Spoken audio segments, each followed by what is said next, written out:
Welcome to F1 Blogs. We're diving deep into some major F1 shakeups today. Right. Yeah. Big changes coming. Exactly. Specifically, Carlos Sainz Jr. leaving Ferrari. So was this move inevitable? We're going to look at some articles today to find out. One is from El Sitio de los Inconformistas. Okay. And the other's from AS.com.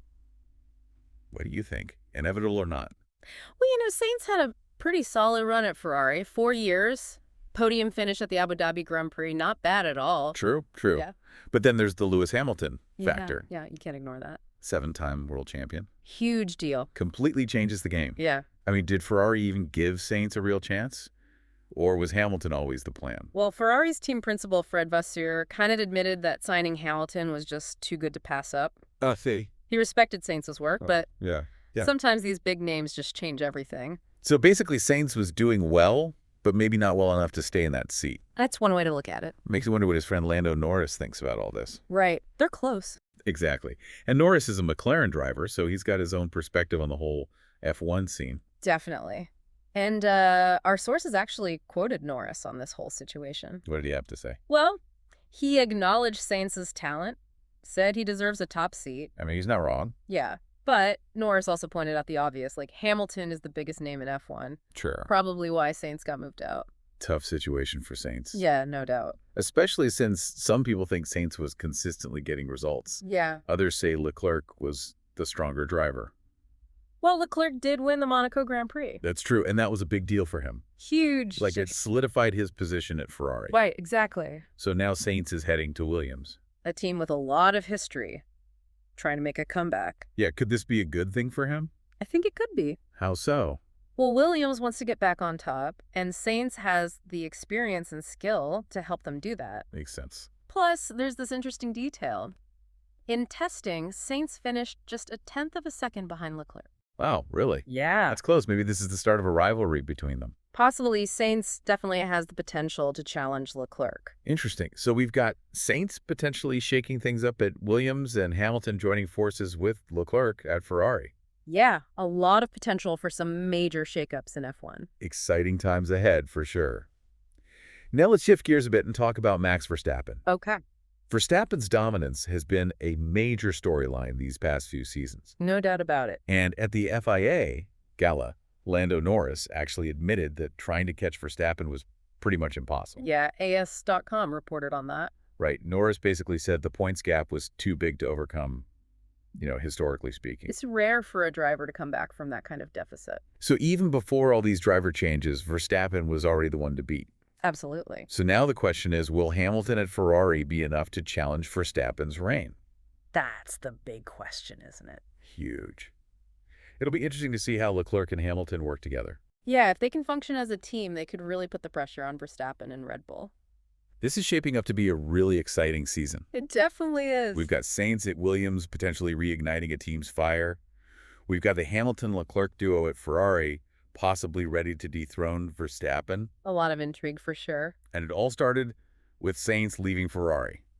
Mm-hmm. Was it inevitable? Maybe not. But it's definitely created a ton of buzz and a whole lot of possibilities. And we'll be here to break it all down for you as the season unfolds. Okay, so we've been talking about Sainz moving from Ferrari to Williams and how it could really shake things up in F1.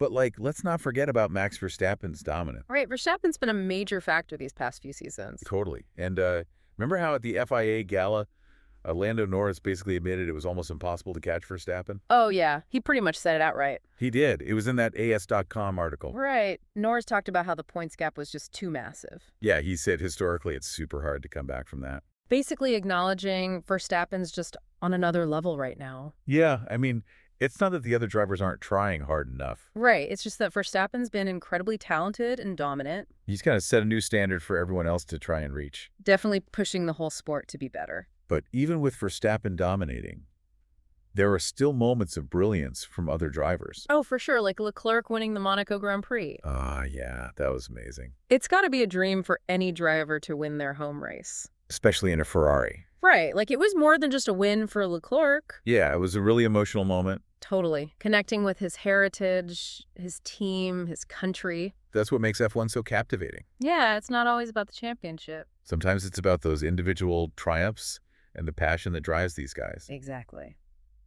So we've got Verstappen's dominance, Leclerc's shining moments, and now Sainz at Williams. What does all this mean for Ferrari? They're a team with a ton of history and expectations. Always trying to get back to the top. And bringing in Hamilton is a huge statement. 7-time champ. Can't get much bigger than that. But is it risky pairing him with Leclerc? Maybe? They're both super competitive and want to win. Could cause some friction. Definitely. Mm-hmm. But if Ferrari can handle it, Yeah. they could have a real shot at taking down Red Bull. It's like they're assembling a super team. For sure. Can't forget about Sainz, though. He's at Williams now. Right, a team that's trying to rebuild. Maybe this is Sainz's chance to shine.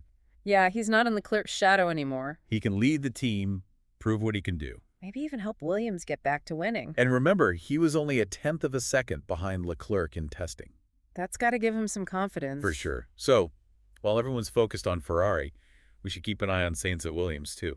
Yeah, this whole driver shakeup has really changed things. It's like watching a game of chess. Every move matters. And we get to see how it all plays out. And don't forget about the fans. They're a huge part of this, too. Right. They're the ones who make F1 so exciting. Their passion, their debates, their energy, it all adds to the spectacle. F1's more than just a sport. It's a global community. Absolutely. And these changes are going to have everyone talking. Can't wait to see what happens next. We've talked about Sainz leaving Ferrari Hamilton, joining up with Leclerc Verstappen's dominance. But you know what we haven't really talked about? Right. The fans. Yeah. They're like the heart of F1, right? Absolutely. F1's more than just a sport. It's this whole global community. Exactly. And I bet they're going crazy over all these driver changes. Oh, yeah, for sure. So what do you think? How are the fans reacting to all this?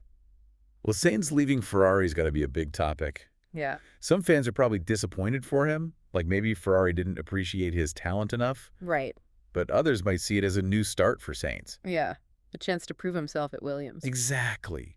Maybe even build his own legacy there. And then there's Hamilton joining Ferrari. Oh, yeah, that's huge. I bet Ferrari fans are thrilled. For sure. Yeah. And Mercedes fans are probably a bit bummed. It's a big shift in the power dynamics. It is. So now the question is what happens with Hamilton and Leclerc as teammates? Right. Will they work well together? Will they push Ferrari to be even better? Or will there be like some big rivalry? Only time will tell. The fans are going to be watching closely, though. Every move, every interaction, every race. It's like a reality show on the track. Uh-huh. Yeah, kind of. And don't forget about Sainz. He's trying to rebuild Williams. Yeah. Can he make them a contender again? It's like a classic underdog story. And the fans love that kind of stuff. Absolutely. It's what keeps F1 so interesting. It's not just about the cars and the technology. It's about the people. Their dreams, their struggles, their victories. And the fans get to be a part of it all. Through their cheers, their comments, their online debates. It all adds to the excitement of F1. Makes it more than just a sport. A global phenomenon. So as we head into this new season with all these changes, Yeah. let's remember, it's the fans who make F1 what it is. Their passion, their dedication, their support. They make F1 special. Absolutely. So to all the F1 fans out there, We're excited to share this journey with you. yeah, we'll be covering all the action, all the drama. The rivalries, the innovations, everything. Don't forget to subscribe to F1 Blogs. Yeah, hit that notification bell. And check out all our other videos. We're diving deep into the world of F1. So buckle up and get ready for an amazing season. Thanks for joining us on this deep dive. We'll see you at the races.